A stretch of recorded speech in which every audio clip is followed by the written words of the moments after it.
Cher Joseph, je vous ai vu, mais...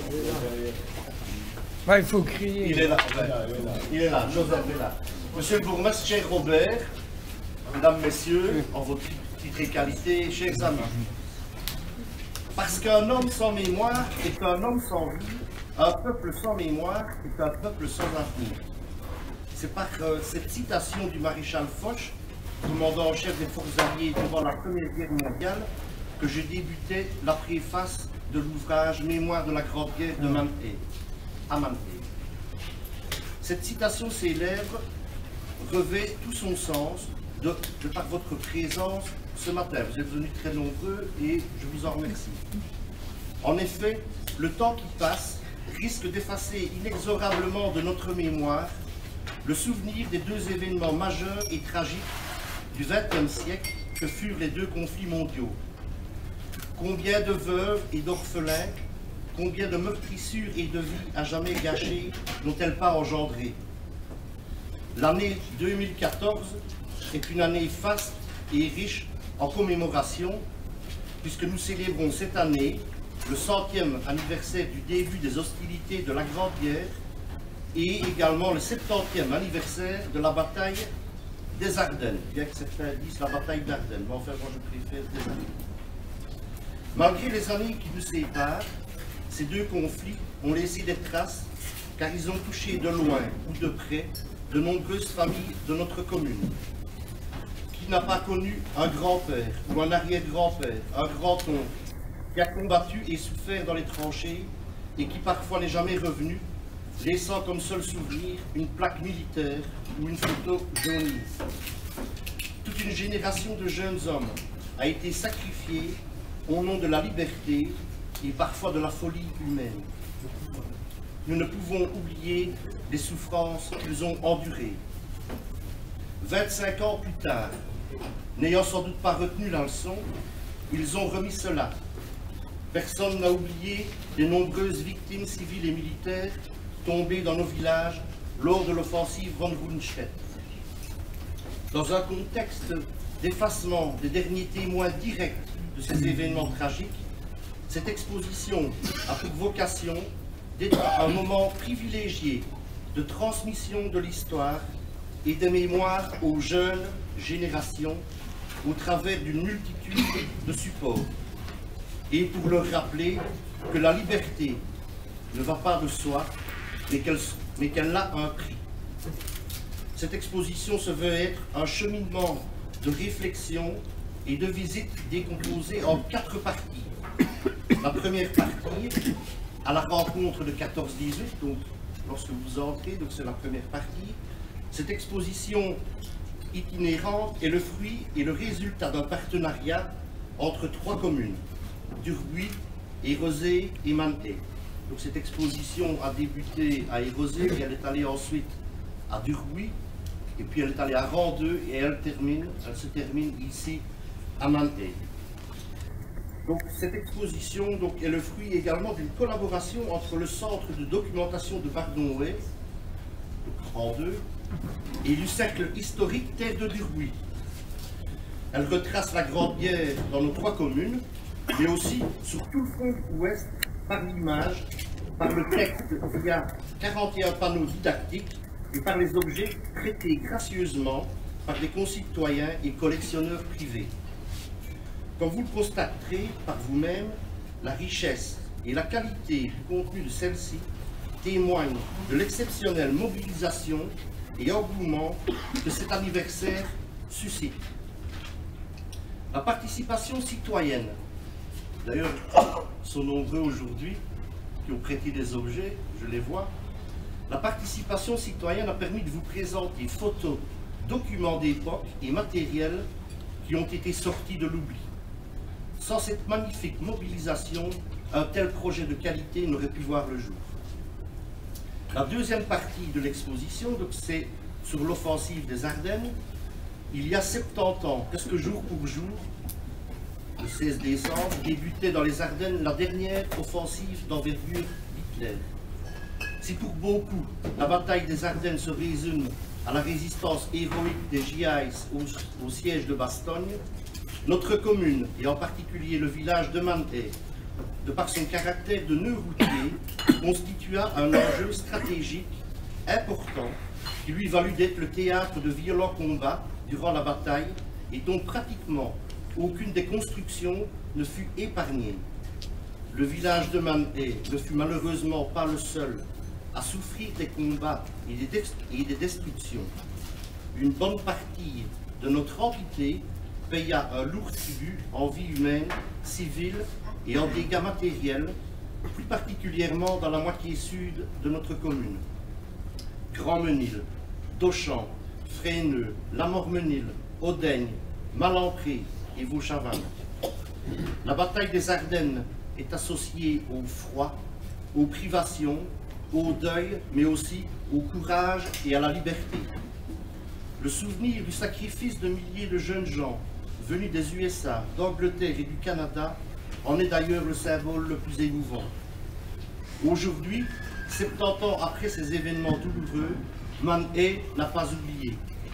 Nous sommes rassemblés dans la même émotion et avons une pensée pour eux. Perpétuer leurs souvenirs, c'est une manière de les remercier. Depuis, le vent de la paix, de la réconciliation et de la liberté souffle à nouveau sur l'Europe. Cette liberté a eu un prix.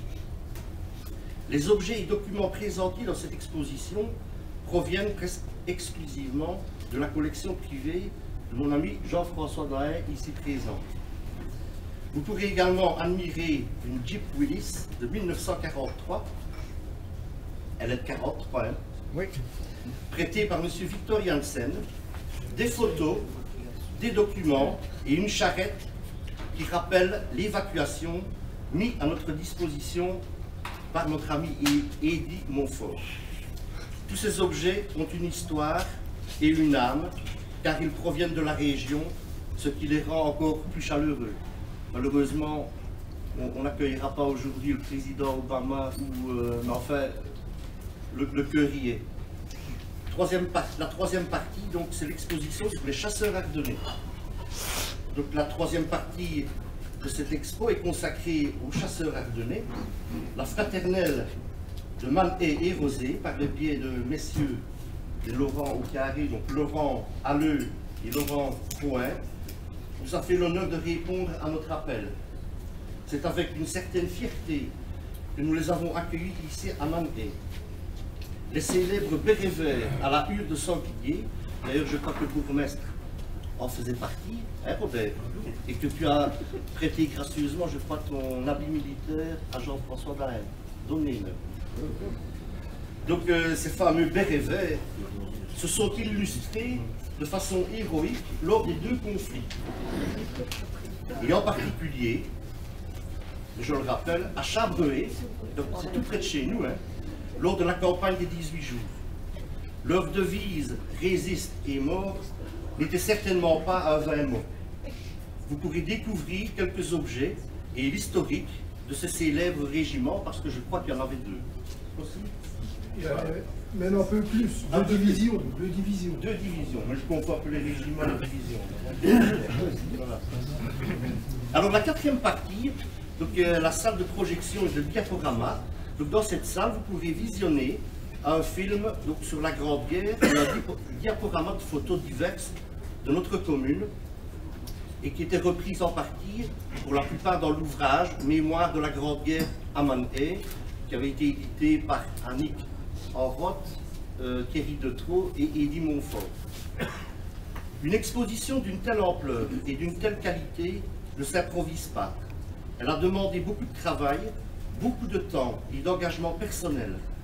Celle-ci n'aurait pu avoir lieu sans le dynamisme et le dévouement d'une équipe qui fait que cette manifestation est une vraie réussite. Ainsi, je voudrais remercier, et j'espère sincèrement n'oublier personne, pour l'Expo 14-18, M. François Belin, qui est à l'initiative, j'ai vu M. Belin. Il se cache. Mais oui, M. Belin, il est toujours un peu... Il est très humble, mais bon, il a beaucoup travaillé, donc il est à l'initiative du projet et il a chapeauté donc, les groupes de travail et l'auteur, en tout cas du contenu des panneaux didactiques. Merci M. Belin. les différents responsables politiques qui ont eu, même si au niveau des communes, je crois que la commune de Manet est représentée aujourd'hui, c'est possible, enfin bon, les différents responsables politiques qui ont eu l'intelligence de s'unir pour créer un tel événement. Madame Noël Willem, du Centre de documentation de Bardonouet, et M. Philippe Bastin, de la SBL Terre de Duruy, pour leur collaboration. Des groupes de travail qui ont planché sur cette exposition, et en particulier à Manet, mon cher ami Gérard Wilquin,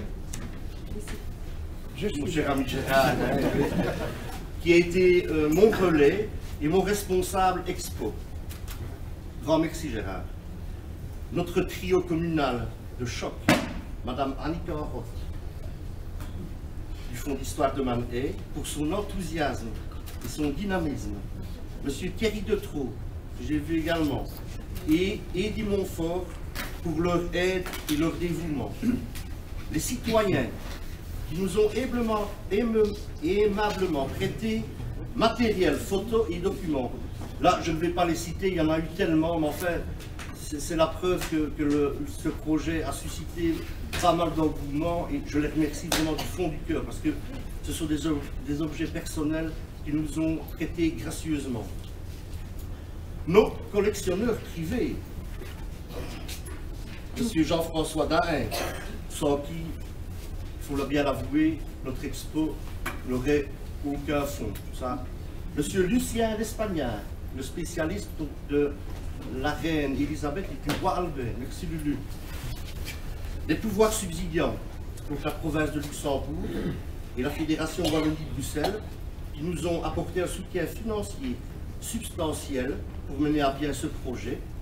Le directeur des écoles de Manet, mon ami Yves Botton, qui est là, et qui a participé à l'élaboration du portfolio destiné aux écoles. Il fait partie également de la fraternelle des chasseurs ardennais. Hey.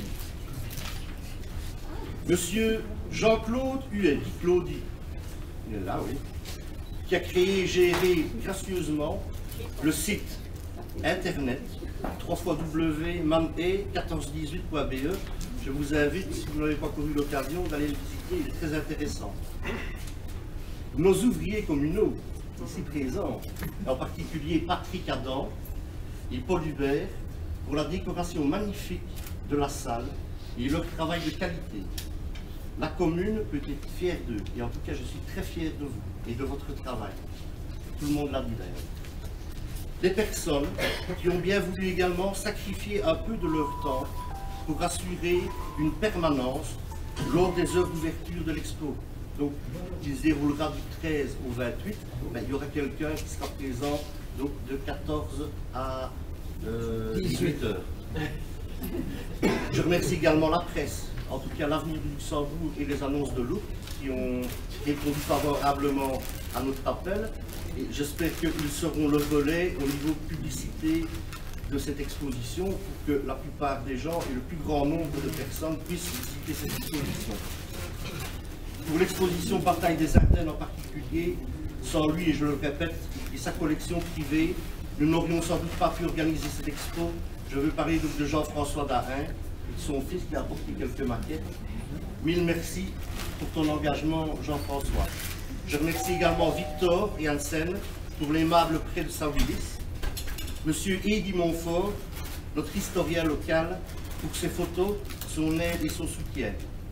Je rappelle que Eddy organise le dimanche 28 décembre, date importante, qui est la date anniversaire de la libération du village de Manet, donc dernier jour de l'expo, une marche commémorative, un peu une marche de souvenir.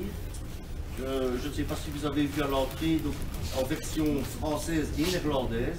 Donc on organisera un circuit en espérant qu'il n'y ait pas trop de neige. Donc il y aura une marche commémorative et un circuit de véhicules militaires. Et la présentation d'un film sur la bataille des Ardennes. Mais pour plus d'infos, je vous invite à prendre contact avec Eddy Montfort.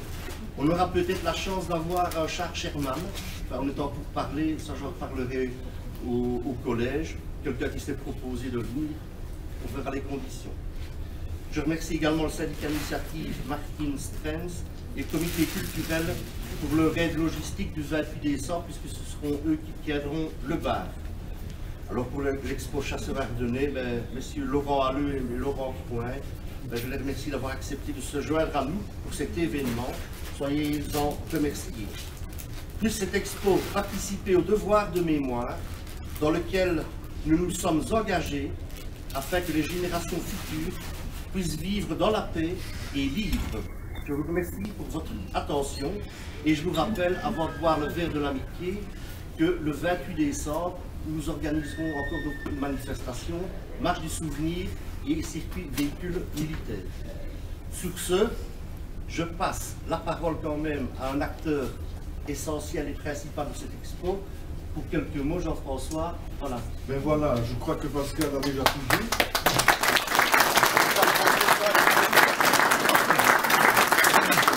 Mais voilà, simplement, c'était quand même une grande expérience de passer par Érezé, Durbuy, Vendue, ici à Manet.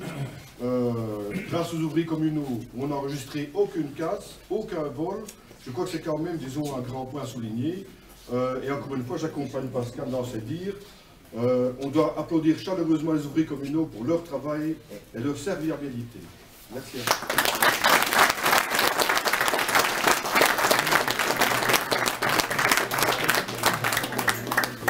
Laurent, tu souhaites dire quelques mots? Peut-être prendre la parole quelques minutes, pas trop les craintes. Vous m'avez un peu gêné, monsieur le premier échevin, parce que je ne sais pas qui doit remercier qui. Tant au nom de la fraternelle des chasseurs ardennais Érezé-Manet, ou Manet-Érezé comme on veut, nous tenons, je tiens à vous remercier, à remercier les représentants de la commune de Manet, non seulement pour leur accueil, mais la façon dont ils nous ont accueillis. Ça nous est allé droit au cœur, donc votre gentillesse et votre amitié nous a réchauffé le cœur. Peut-être deux mots sur la présence des chasseurs ardennais ici à Érezé-Manet, parce qu'on pourrait se demander ce qu'une partie, je veux dire, ce qu'une exposition sur les chasseurs ardennais vient faire entre 1914 et 1944. Tout d'abord, c'était l'occasion peut-être pour nous de rappeler aux plus anciens et d'apprendre aux plus jeunes, qui malheureusement trop souvent ne le savent pas, ce que sont les chasseurs ardennais. Deux, c'est vrai, c'est un chiffre. Ce ne sont pas seulement 2 régiments, mais 2 divisions, donc il ne faut pas oublier qu'en 1940, c'était quand même 20 000 personnes, les chasseurs ardennais, une unité très particulière, avec, on retrouvait bien entendu des miliciens, des volontaires, des cyclistes, des fantassins, particulièrement bien armés et bien équipés. Vous le verrez peut-être lors de l'exposition, je vous laisse la découvrir. Mais c'était surtout les enfants chéris de l'Ardenne. Donc l'histoire des chasseurs ardennais est en lien très direct avec l'histoire, avec notre histoire finalement, avec l'histoire de l'Ardenne. Donc je crois que c'était vraiment l'occasion de ne pas oublier ce que nos chasseurs ardennais ont été, et restent encore aujourd'hui, parce que c'est à la limite la seule, peut-être que mon ami Laurent Croix, enfin j'espère qu'il ne me démentira pas, donc c'est une des seules unités d'infanterie francophone qui reste encore à l'armée belge. Donc tout d'abord, rappeler ce qu'étaient les chasseurs ardennais, deuxièmement, rappeler leur sacrifice aussi. On a rappelé, et on ne rappellera jamais suffisamment le sacrifice des populations en 1914, en 1944, mais n'oublions pas que sur 18 jours, en 1940, les chasseurs ardennais ont perdu plus de 500-600 personnes, 500-600 tués, sans parler des blessés. Sur 16 à 18 000 personnes, ça représente quand même un chiffre important, et je vous laisse bien entendu faire le calcul de savoir ce qu'il en aurait été si la guerre n'avait pas duré 18 jours, mais un an. À la limite, ils auraient tous péri. Donc, ils ont quand même, je veux dire, honoré le drapeau belge de leur sang. Donc, rappelons peut-être leur sacrifice. Et enfin, c'était peut-être l'occasion de montrer le lien que représentent les chasseurs ardennais entre 1914 et 1944, entre la Première Guerre et la Deuxième Guerre. Peu importe que le major Bremer, comme on en parle parfois, ou un habitant de Grand-Mesnil, M. Detros, je pense, me l'a rappelé, un certain colonel Jacobi, ou encore en terre libérale, j'en parle, le ministre libéral Albert Devey, soit réellement à l'origine de la création des chasseurs ardennais, peu importe, mais n'oublions pas que, en tout cas, les chasseurs ardennais ont été créés réellement pour éviter une sorte de défaut de la population. Bien entendu, la stratégie a un peu changé, mais c'est une autre histoire. Voilà, merci de votre attention et bonne visite. Merci.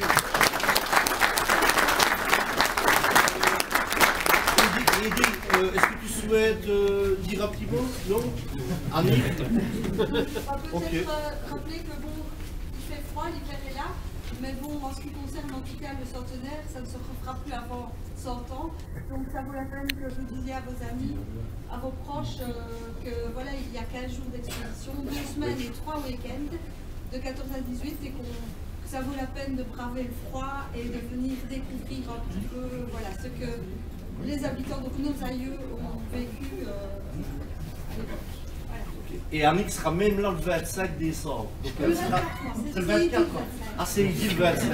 C'est quand même des courageux. Hein. Enfin bon. Mais voilà, mais écoutez, je vous remercie vraiment. Et donc on va partager le verre de l'amitié et je vous invite à cheminer par après et à voir l'exposition. Voilà, encore un grand merci à toutes et à tous. Voilà.